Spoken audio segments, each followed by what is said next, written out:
Just like I talked this morning in the Sunday school about God's design for the man and the woman in creation.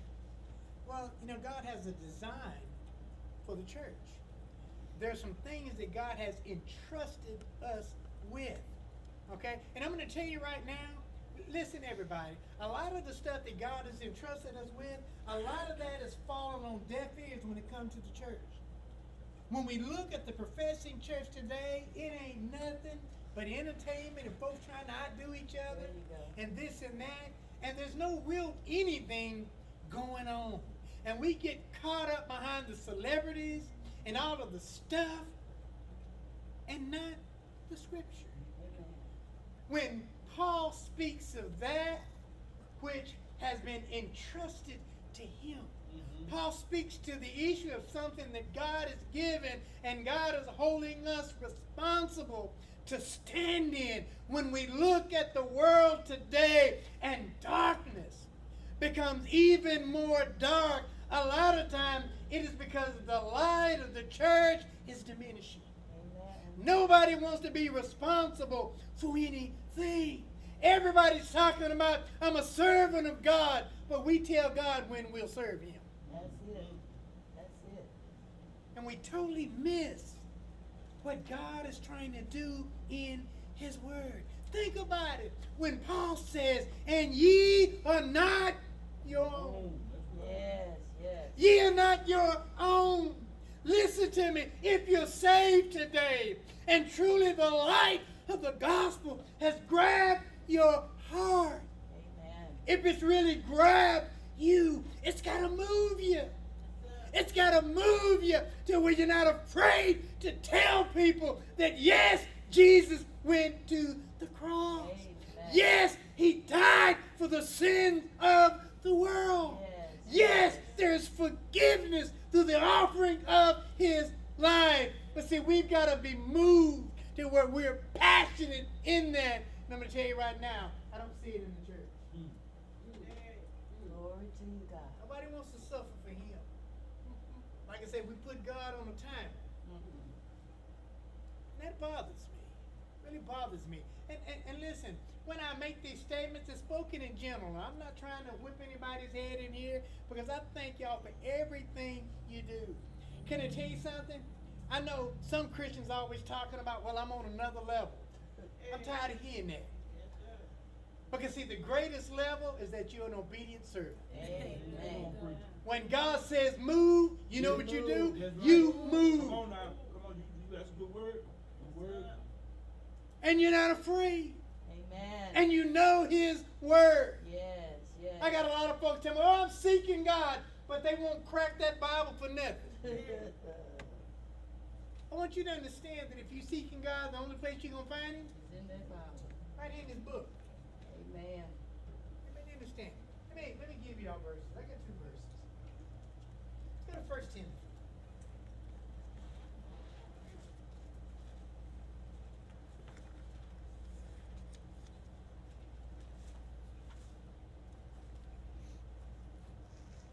First Timothy.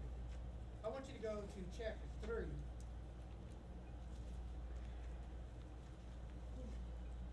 And I'll give you 2 verses. We'll look at verse 14 and we'll look at verse 15.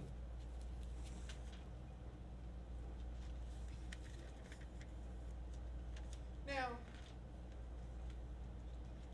everybody got it? Amen. I'm just going to read it now. I just got a few comments off the verse 14. Because I want you to understand that in verse 14, I want to identify you, or you need to identify yourself. Yes.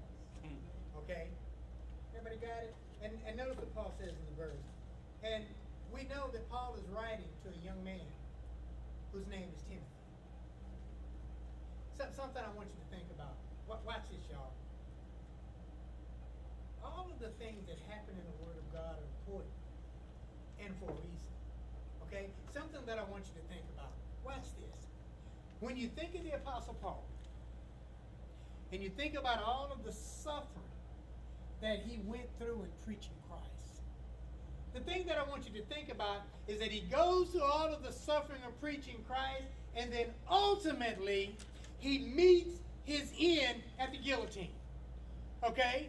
Now, the thing that I want you to think about, that we have 13 books that Paul wrote. Okay? Can you imagine what would the church look like today if Paul had decided to quit? What would it look like if Paul said, you know what, I don't want to do this. I'm tired of suffering for Christ. I don't want to do this. I don't want to speak these words of grace that people need. I'm just not going to do it. Think about it. What kind of shape would the professing church be in today? I'm going to tell you right now, if Paul had decided to quit, then we would have no clear instructions as to what it is that Jesus Christ has done for us. We'd have no clear instructions as to what God would want us to do in his absence. We wouldn't have any of that. Yes. Okay? I want you to consider that as we look at these verses, because notice what he says as he writes to Timothy. In verse 14, he says, "These things write I unto you, hoping to come unto thee shortly. But if I tarry long," here it is, "that thou mayest know how thou oughtest to behave thyself in the house of God, which is," catch this now, "which is the church of the living God, the pillar and ground of the truth." Now, I love that verse. And really the thing that just really stands out to me is this issue of the church. Okay, now, when we already know that the definition of the word church means to call out. We got that. But I think that Paul goes beyond just the fact of the mystical body, and he looks at the physical local assembly as to why we are here. Why are we here? Are we just here to get our praise on? Or what is it that God is trying to work within us here? When we come here and the word is taught, what is God's intention for us being taught? I want you to think about that. Because notice in the verse we talked about being entrusted. Being entrusted. Listen, something I want you to think about. When we look back into the Old Testament and we come down through the Old Testament, even going into Mark, Matthew, Luke, and John, and we look at Israel as being the church of God, listen, they were to be a light. I want you to meditate on that. They were to be a light. They were to be a light. They were to be a light to us sinners as they saw that light. And really the issue of being a light is that they were manifesting Jehovah. By the lives that they lived, the words that they spoke, they were to be a light.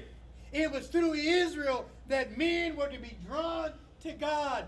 I want you to understand that it is no different today in the dispensation of the grace of God. If you're a member of his body, you're to be a light. The Christ in you is to be manifest so that sinners can be drawn to God. Now notice what he says. In the verse, he speaks of the church as being, watch this, the ground and pillar of the truth. What you talking about, preacher? Well, this is the thing I want you to understand. We have been entrusted. We have been entrusted. The word of grace that we have, we are entrusted. That word entrusted has to do with God giving you something. And you know what? It's almost like I'm giving you something. But guess what? I'm coming back. Because I want to know what you did with what I gave you. I want y'all to think about that. And so when he speaks of the church as being the ground and pillar of the truth, listen, when anarchy reigns on the outside, and when gross sin and gross darkness runs amok in society, the church has been entrusted. The ground and pillar of the truth. In other words, there's things we're supposed to be speaking. there are truths that we are to be speaking. I want you to understand, just like what I preached on this morning in the Sunday school, y'all know folks don't want to hear that. Some of our people probably don't even want to hear that. But the thing is, it's an issue of truth. The thing about truth is it deals with reality.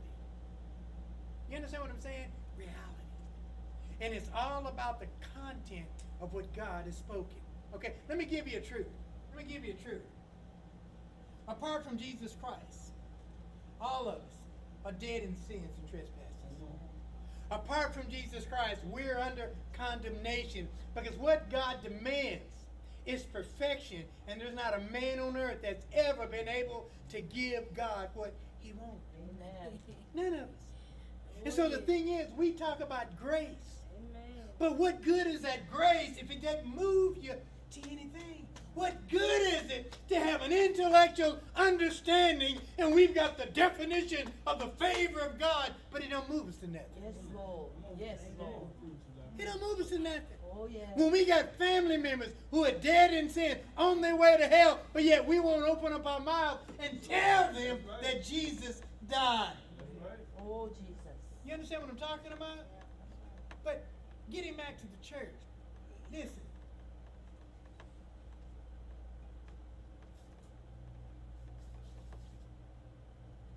Give me a minute, because I want to go where I'm going. Probably not. Let me just say this. We will give an account to God for what we did. And that's more so the preacher than anybody. That's more so the preacher. I put a comment one time on Facebook and I said, as the preacher goes, so goes the church. And if the church is in the ditch, it's the preacher that put him there. And that's because we're afraid Oh, Jesus. to speak the truth Help us, Lord. of what God has entrusted us with. Yes. We want to be like the world. We want to do like the world. You know, I will tell a little story. I was on Facebook the other day, and a lot of people were making comments about Aretha Franklin's homegoing service and some of the stuff that happened on there. Well, I won't talk about the preacher today. I'll leave him alone because that was bad enough. But someone said that, well, you know, that little woman that was singing, what's her name? Y'all help me out. The one he called Taco Bell. Yeah, there you go. Thank you very much. Yes. Yeah. No. Well, this is what they said. They said, well, shame on her for dressing the way she dressed. And a lot of time I stay out of them kind of conversations, but I couldn't help myself. Amen. And so what they were trying to say is that, well, you know, she disrespected the church coming up in there dressed like that. And so I text back and said, well, hold up, wait a minute, wait, stop. I said, what we have here is we have the world and life of the church come together. That's it. Okay? Let me tell you something. Aretha Franklin, she didn't sing church songs all her life. No, she didn't. You understand what I'm talking about? Right. She Yeah. sung gospel, but she come out of gospel and she sung a whole lot of worldly music. Yeah. So quite naturally at her homegoing, well, what would you expect Yes. to be at the service? You're right, Pastor. Does everybody understand? Yes, sir. Do you understand? And let me tell you something. You know what makes me sick? Self-righteous church folk. Oh, yes, Lord. It makes me sick. Mm. Because we always want to judge something and we're not honest ourselves about our own selves. All of us Do you understand? We're so quick to jump on somebody else that may not come up in the system we come up in Praise or do the things the way Lord. we do things. And we're Praise so the quick to put our mouths on them. Praise and Him. just self-righteousness. And so, you know, I typed in on there and nobody responded. Of course not. And then the thing that really blew my mind, can somebody erase your stuff that you put on there? I went back on that post and what I put on there was gone. What? I'm like, wait a minute. I didn't take it over there. Maybe they didn't like you. Listen, I'm going somewhere with that. Listen, everybody. Amen. This is point point number 2 I want you to think about if you study your Bible. You know, in the 4 Gospels, can somebody tell me, I really want you to think about it now, in the 4 Gospels, the earthly ministry of Christ, to be honest, what was the number 1 sin that Jesus Christ talked about and continually chastised Israel for? I want you to think about it. I want you to think about it. The reason I want you to think about it, because whatever it is, it's the same problem right now. Amen. Can anybody tell me? Pride. Pride. Pride. Amen. Amen. But let me help you out. You didn't finish. Spiritual pride. Yeah, there you go. That's right. Spiritual. Watch this. Watch this. Watch this, everybody. It wasn't whoremongering. Yeah. It wasn't homosexuality. It wasn't murder. Spiritual pride. Yes. Because he was talking to spiritual people who were full of pride. They were backslid from what they had been entrusted with. Think about it. That was the problem in the 4 Gospels. You didn't see Jesus finding some old hobo on the side of the road. You heathenistic. No. never that. Guess what? No, he was at the church talking to the leader. Because that's what the problem was. There you go. Are y'all hearing me? Amen. Are you hearing me? Amen. And you might say, man, that sure is silly. No, it's not silly. Real. And that is the biggest problem that we have today is spiritual pride. We got folks that want to judge stuff and they're not qualified Yes. to judge anything. We got folks who still got this mindset that I'm going to heaven because I'm a good person. That's it. That's it. And God has That's it. already told you that ain't true. Not true. God's already said that. Okay, that was point number 2. Point number 3. Give you another verse. And like I said, the only reason we're going through all of this is because I didn't want to get back on what I taught you this morning, even though I got 2 more outlines. That's all I right. said I'd give you a break. You might not be able to handle the whole day on the same subject. Okay? And so let me give you another passage of scripture that I want you to think about. I want you to go to 1 Corinthians.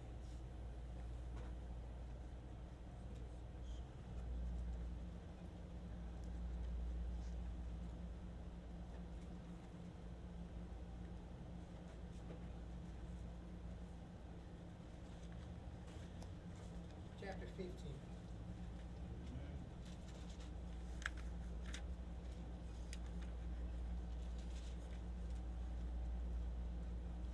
I've talked on this before, but I still want to leave it with you. The reason that I want to leave this with you,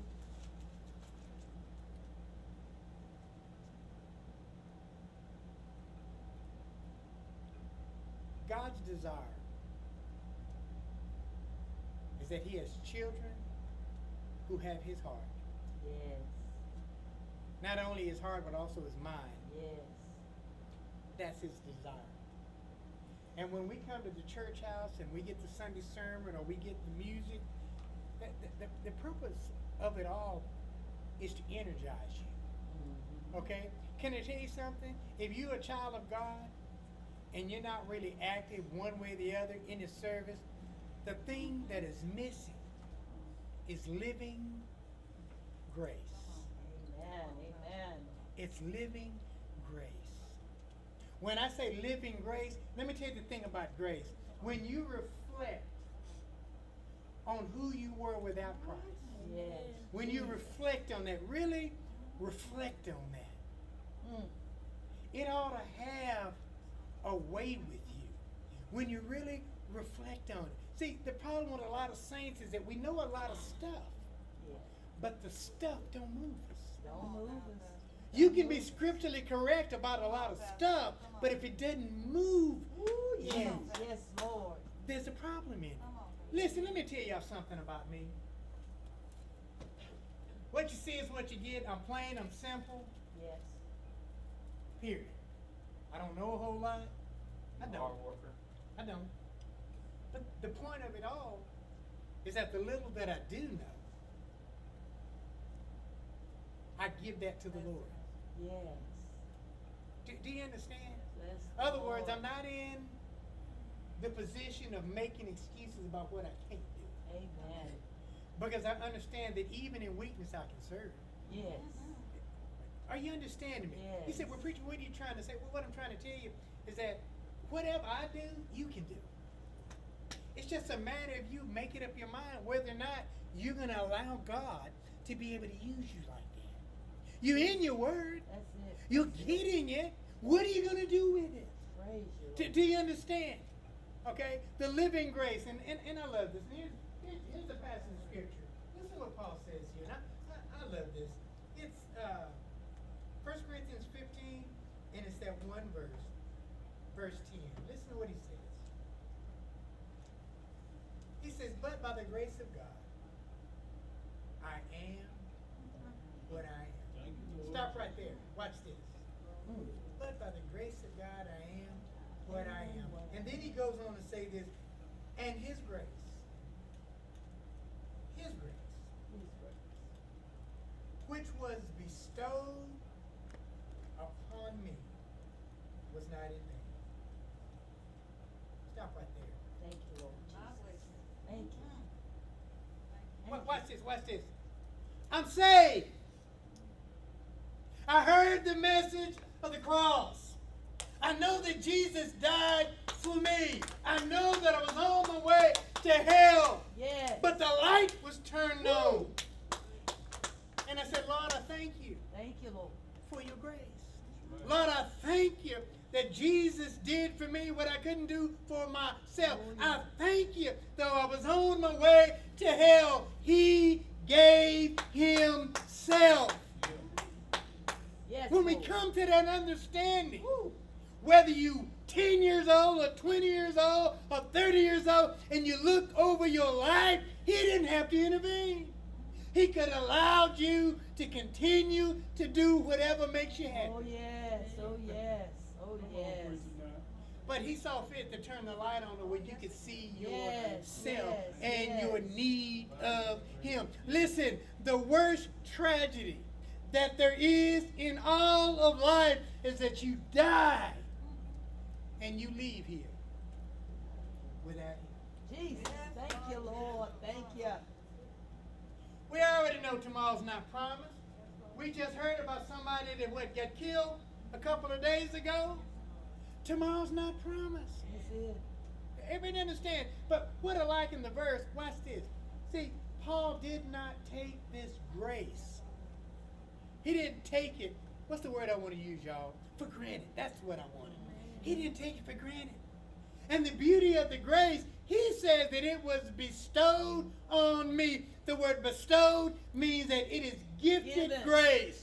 It is gifted, and that you're not worthy of it. It is gifted. God didn't wait for you to get it right and say, well, I'm going to reward you, my child. No, Yes. that's not the way it went Yes. down. It is gifted grace. Thank Everybody you. understand? Thank you. And so Paul says that this gifted grace, that it was bestowed on me. And then he goes on and say that this grace was not given in vain. In other words, what excuse do we have as a people to have this grace on us, but we ain't doing nothing? Oh, praise you, Lord. Amen. Praise you. Or we need somebody to pump us and prime us. Or we need somebody to tell us how great we are. Huh. See, if you've got this grace, you don't need all that.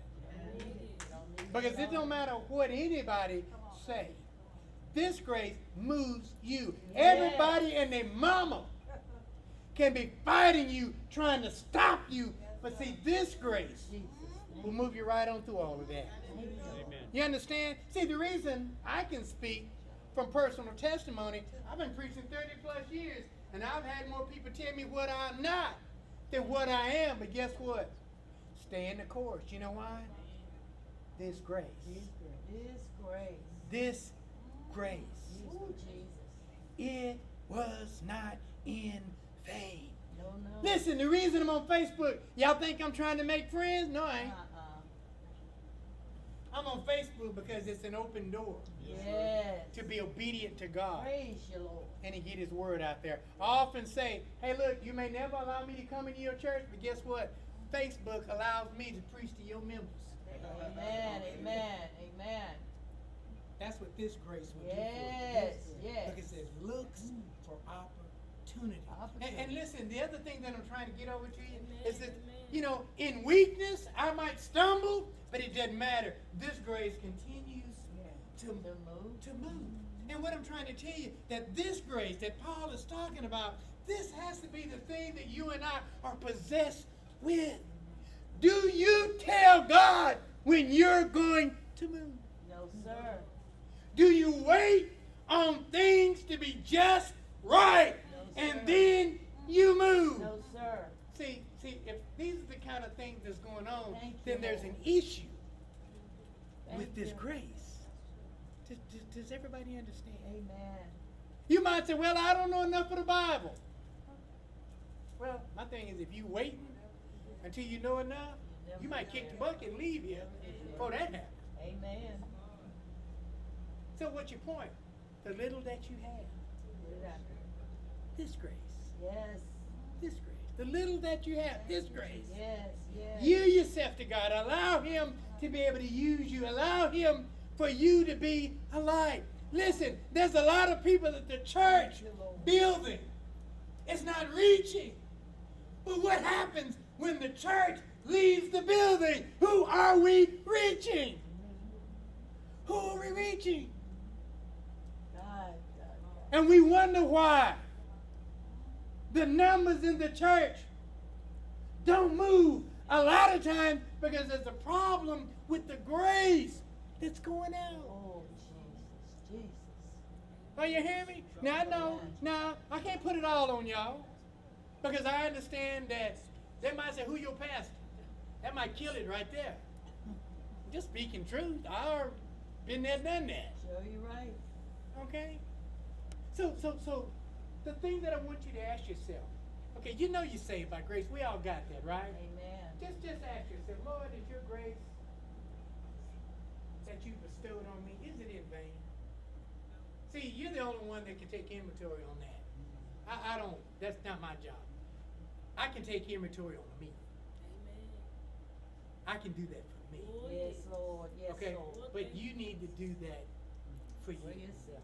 Can I tell you something? Listen, the reason I bring all of this up, because you know that every month there are churches that are dying out. Listen, they're dying out. They're saying stuff like, well, we don't have enough money coming in. What does that have to do with the grace? Nothing. Or the people, they won't come. What does that have to do with the grace? Listen, if you can't afford a church building, then meet in a house. Do you understand? Yes, sir. Okay, let's get back to our verse. And so, he says in the verse, well, let me tell you what the grace does. And you know what? Everybody look up here. See, I'm going to be ugly now. See, when we don't allow these persons to do what they do, then we like to talk a whole lot of Smack. yada yada. We come up with all excuses as to why we ain't doing what we ought to be doing. Sure, right. Let's look at the verse. Because Paul says that this grace that was not bestowed upon him in vain, there was a life to it, there was a power to it. It took a hold of him, and guess what? It caused him to do something. Oh, yes. And so when we look at the verse, he says, this grace, he said, it was not bestowed upon me in vain, but here it is, underline it, I labored. Labored. The word labor means I worked. Worked. I labored more abundantly than they all. Thank you, Lord Jesus. Y'all see that? He Yes, says, sir. yet not I. Yet not I. And that's important. And yet not I. But notice what he says. But the grace of God, Mm. which is with me. This is what I want you to understand about the grace. It's living. Living. It's alive. Alive. this grace animates. Yes. It's not just intellectual. Beautiful. It's alive. Everybody understand? It's alive. And it moves. Let me tell you something else about this grace. Without this grace, you can't love everybody. Come on, preacher. Ooh, Lord. Because if you don't have this grace, you just talking smack. Let somebody step on your toe just right. See all kind of love. Ooh, Jesus. See, this is important. Listen to me. The reason this is important because you're going to meet a lot of people that don't go to church anywhere. You're going to meet a lot of people who may have went to a church and they were disappointed, they were hurt. How do you reach them? It's this grace. You know, the guy that I'm dealing with right now, he don't mind me telling you this. It was really funny. About 3 weeks ago, a guy came in, had his girlfriend with him, and the church was cool. We were kind of quiet. 5 minutes later, he was knocked out. Well, later on that week, I saw him, and he's wanting to apologize. I said, man, don't you do that. I said, I'm just glad that you came. I said, listen, I've been preaching long enough. I've seen stomachs. I've seen tonsils. I've seen everything. I said, that kind of stuff don't bother me. I said, you ain't been in the church in a while. Well, I said, listen to me now. I said, you hadn't been to church in a while. And so I can understand you come in, you're among strangers. And then I wasn't preaching and hollering and putting on a show. I was kind of my intellectual self that day, so I probably helped put you to sleep. I said, don't worry about that. I said, I laughed a little bit, I got a chuckle, but yet we move on. Amen. Now you said, well, what are you talking about, preacher? That's me exercising grace. Exercising grace. Everybody understand? Yes, sir. And the point to it all is that all of us are able to exercise that. You know what? Can I tell you something? And this is not true in all situations, but sometimes folks don't want to go to church where you at because they have a problem with you. All right. Am I speaking the truth? Speaking it. And so that just simply means that we have to examine ourselves. And it's not to say that everybody that don't want to come is right in what they do, but there are times when what they say is true. And we have to be honest about those things. Amen. Everybody understand? I'm going to say this and I'm going to close. So we're talking about this grace. Now, my friend, he'll come back. But that world out there that has a hole, its desire is to destroy. Yes.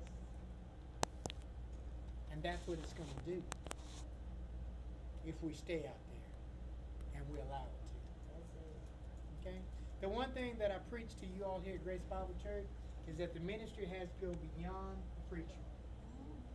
Got to go beyond the preacher. Mm-hmm. Okay? It has to be you. Yes. It has to be you. And so the thing I want to leave us to today, examine yourself and ask yourself, just simply say, Lord, really, Lord, this grace that you bestowed on me, Lord, is it in vain? Thank you, Lord. Thank you. My Lord, my Lord. Meditate on that, examine yourselves by that, and be honest about that. Amen. Okay? Yes. Anyway, that's it. Because like I said, I could have wore you out with what I talked to him this morning, but I said, no, Lord, I ain't going to do that to him. And so, that's your homework assignment. Ask the Lord, is this grace that you bestowed upon me You. in vain?